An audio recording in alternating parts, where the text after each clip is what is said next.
Hello everyone, it's Pebble, and welcome. Today we're doing something a little different. Normally I've got a script, and I'm playing a character, and it's very plot themed and very shouty or very passionate, or there's a theme, and today I thought we could do something different. So we've got with us here King Arthur, and we're going to read it together. So I will warn you, it is in Old English, so a little bit hard to understand at some points, but I'll try my best to translate and to switch it up into more orthodox or simplified English for you.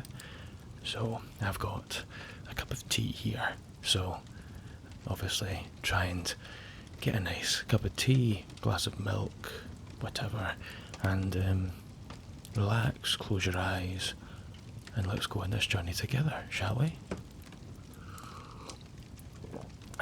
Okay. So, Chapter 1. How Uther Pendragon sent for the Duke of Cornwall and Igraine, his wife, and of their departing suddenly again. It befell in the days of Uther Pendragon, when he was king of all England, and so reigned, that there was a mighty duke in Cornwall that held war against him for a long time. And the duke was called the Duke of Tintagel. And so, by means, King Uther sent for this duke, charging him to bring his wife with him, for she was called a fair lady, and a passing wise, and her name was Igraine. So when the duke and his wife were come unto the king, by the means of great lords they were accorded both.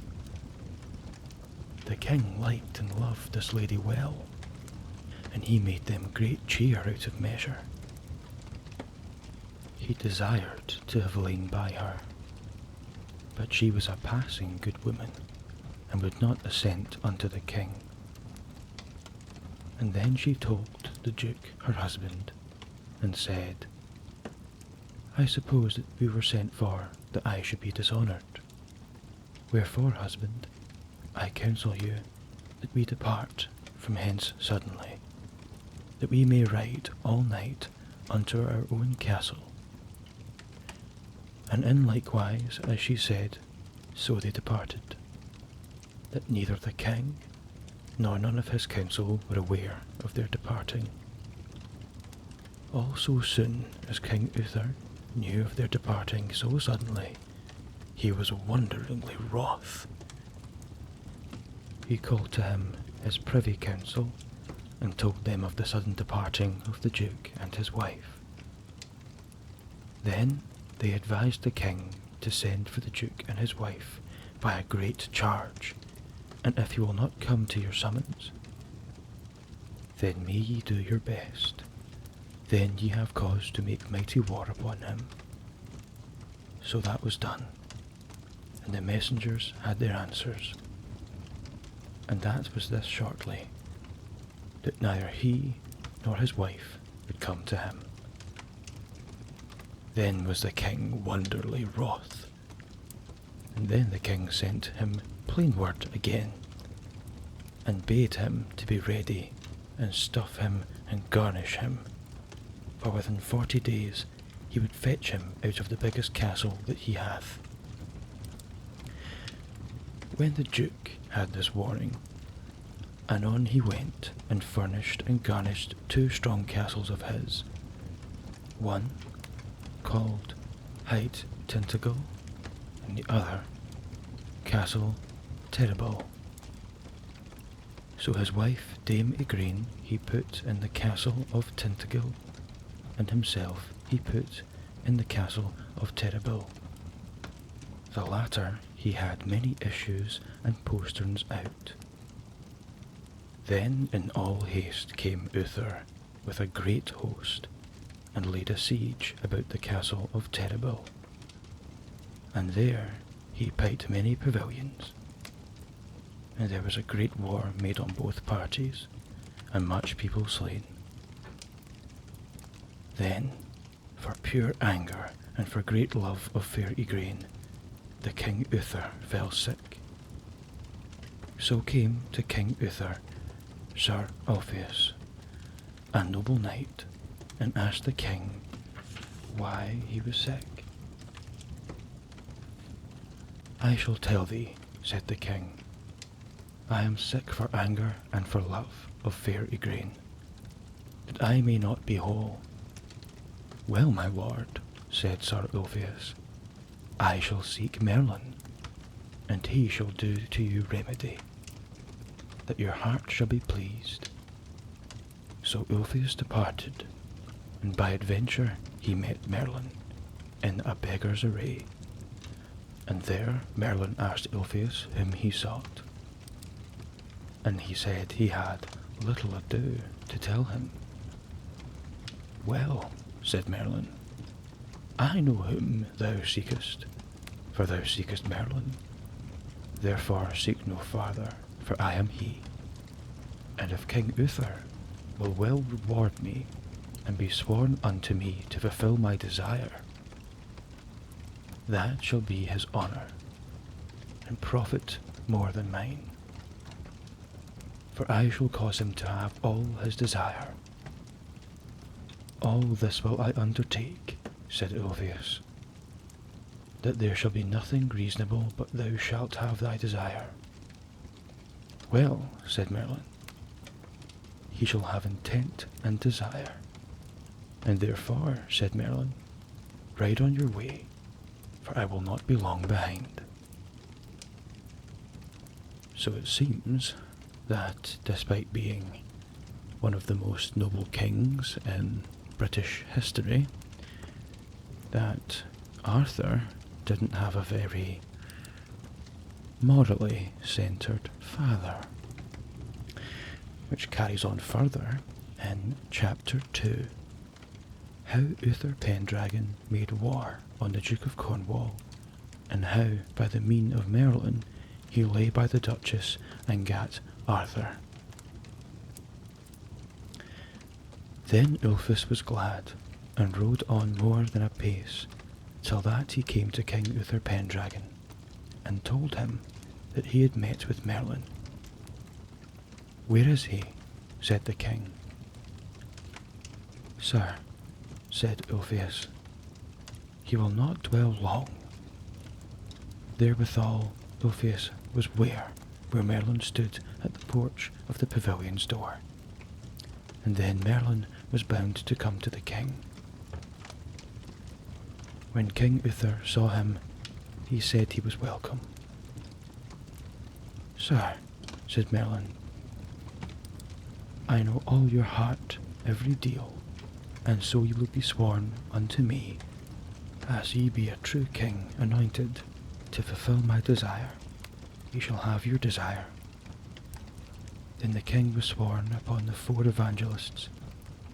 Sir, said Merlin, this is my desire. The first night that ye shall lie by Igraine, ye shall get a child on her. And when that is born, that it shall be delivered to me, for to nourish there, as I will have it.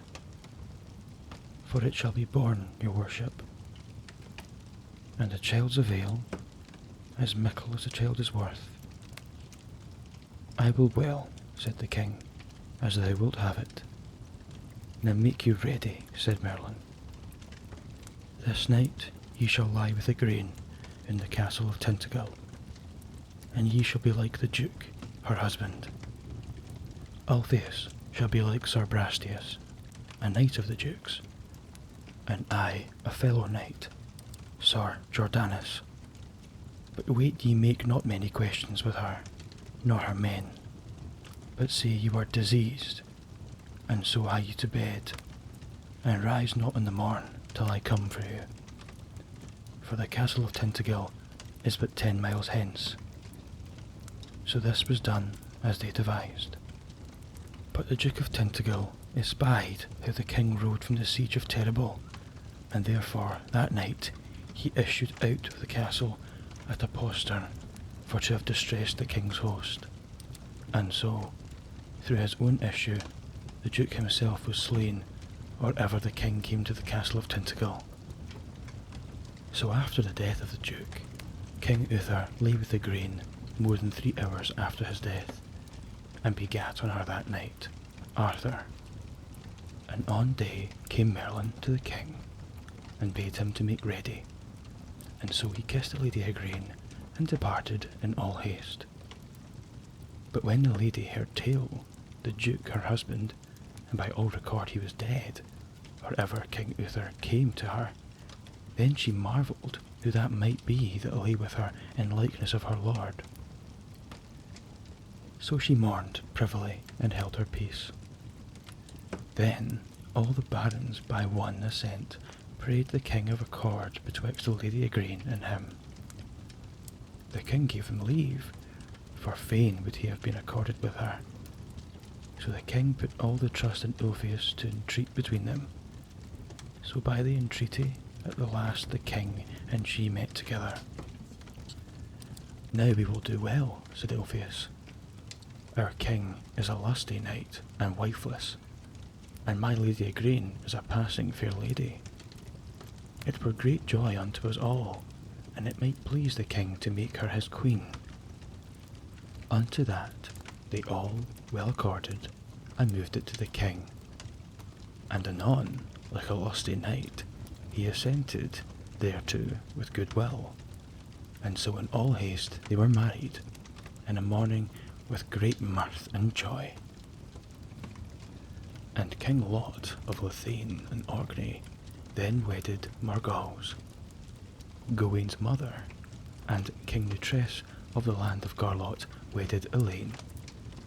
All this was done at the request of King Uther, and the third sister, Morgan le Fay, was put to school in a nunnery, and there she learned so much that she was a great clerk of necromancy.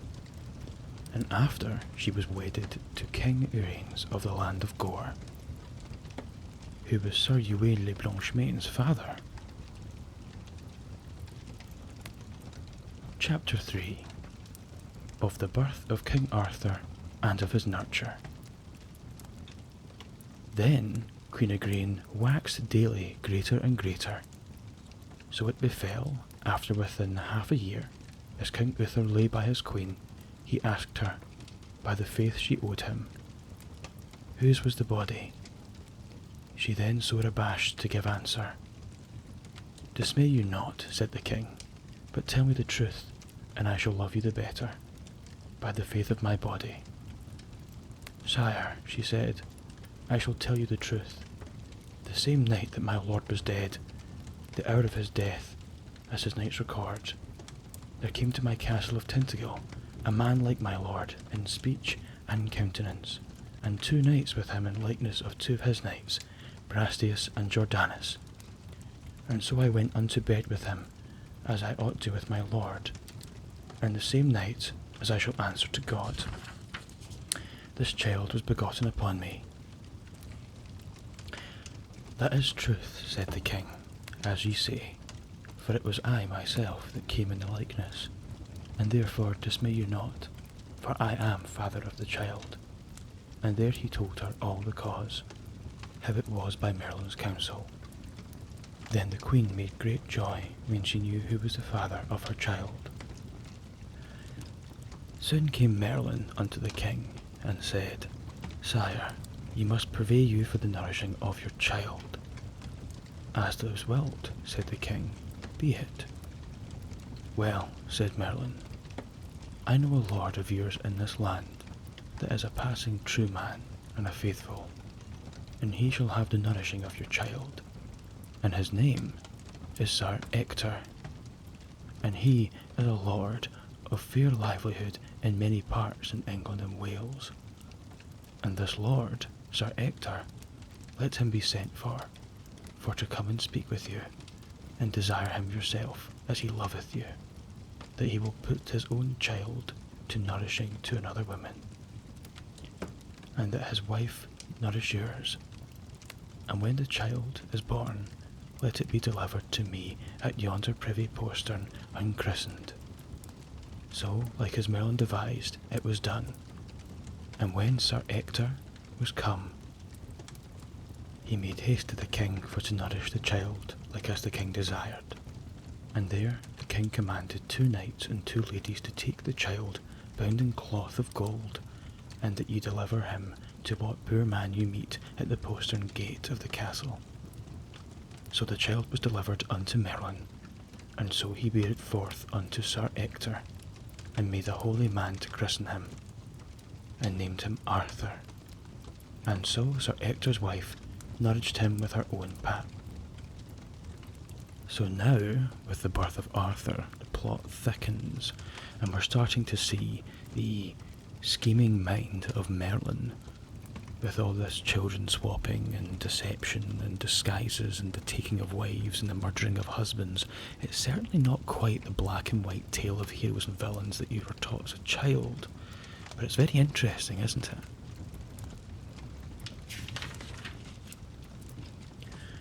Chapter 4 of the Death of King Uther Pendragon. Then, within 2 years, King Uther fell sick of great malady, and in the meanwhile his enemies usurped upon him, and did a great battle upon his men, and slew many of his people. Sire, said Merlin, ye may not lie so as ye do, for ye must to the field, though ride on an horse litter, for ye shall never have the better of your enemies, but if your person be there, and then ye shall have victory. So it was done as Merlin had devised, and they carried the king forth in an horse litter, with a great host towards his enemies. And at St. Albans there met with the king a great host of the north. And that day Sir Ulfius and Sir Brastias did great deeds of arms, and King Uther's men overcame the northern battle, and slew many people, and put the remnants to flight. And then the king returned unto London, and made great joy of his victory. And then he fell passing sore sick, so that 3 days and 3 nights he was speechless. Wherefore all the barons made great sorrow, and asked Merlin what counsel were best. There is none other remedy, said Merlin, but God will have his will. But look ye all barons be before the king, Uther to morn, and God and I shall take him to speak. So on the morn all the barons with Merlin came tofore the king. Then Merlin said aloud unto King Uther, Sire, shall your son, Arthur, be king after your days of this realm with all the appurtenance? Then Uther Pendragon turned him and said, in hearing of them all, I give him God's blessing and mine, and bid him pray for my soul, and righteously and worshipfully that he claim the crown, upon forfeiture of my blessing. And therewith he yielded upon the ghost. And then was he inherited as long to a king. Wherefore the queen, fair Igraine, made great sorrow in all the barons. So there we go. King Arthur's father, Uther, is dead. Personally, he wasn't the most morally upstanding person, but I suppose we'll see if his son's any better. Chapter 5. How Arthur was chosen king, and of wonders and marvels of a sword taken out of a stone by the said Arthur. I think I'm going to get some tea first, actually.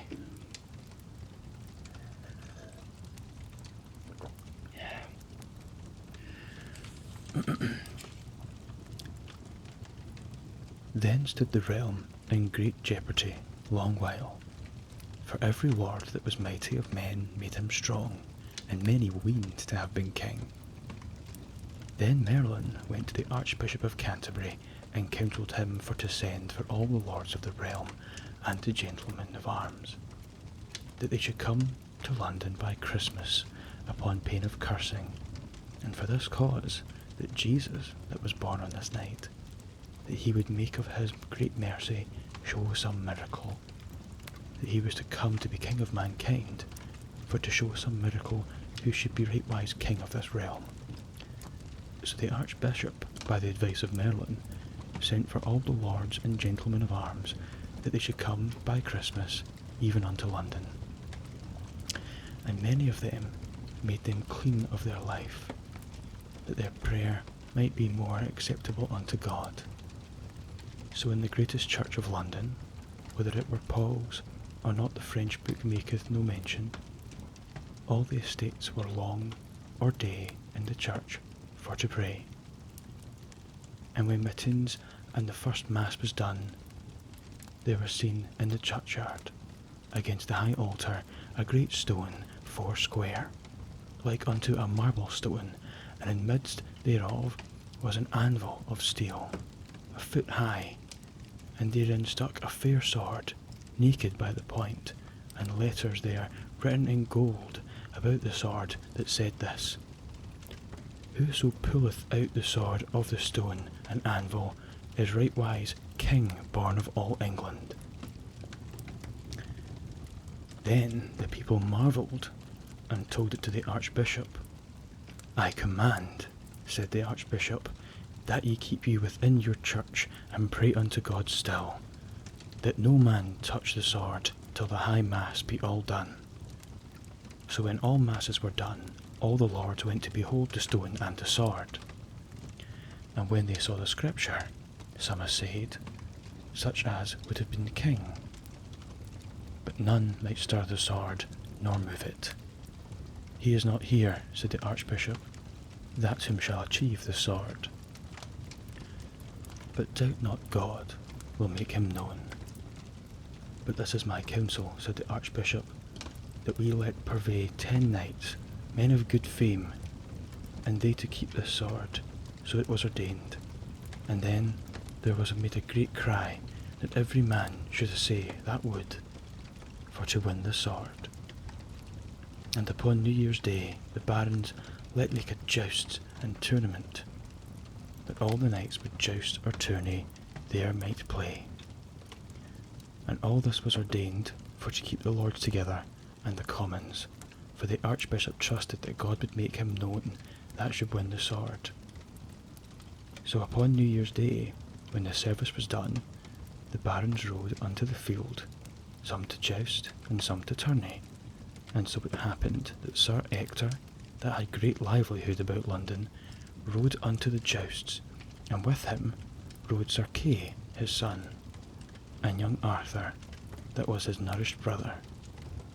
And Sir Kay was made knight at All Hallowmass afore.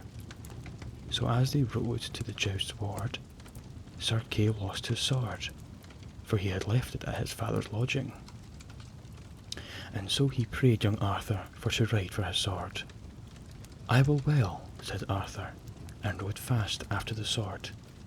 And when he came home, the lady and all were out to see the jousting.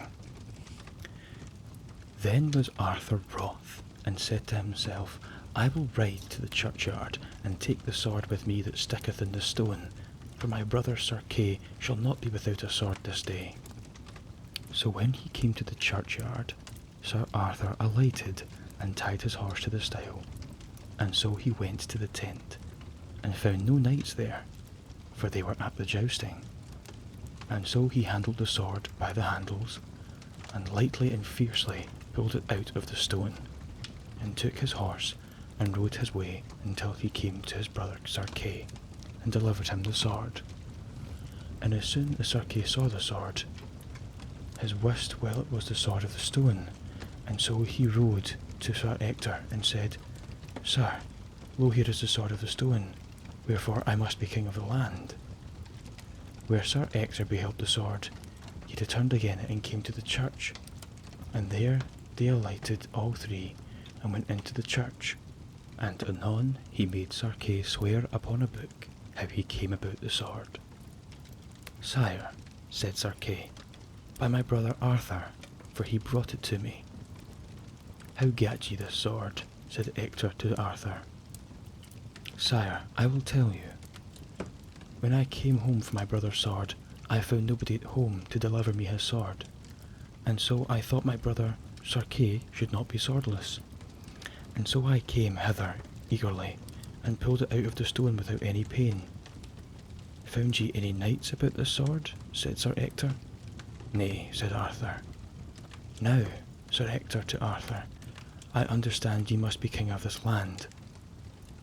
Wherefore I? Said Arthur, and for what cause? Sire, said Ector, for God will have it so.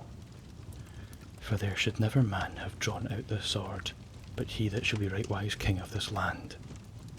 Now let me see whether ye can put the sword there as it was, and pull it out again.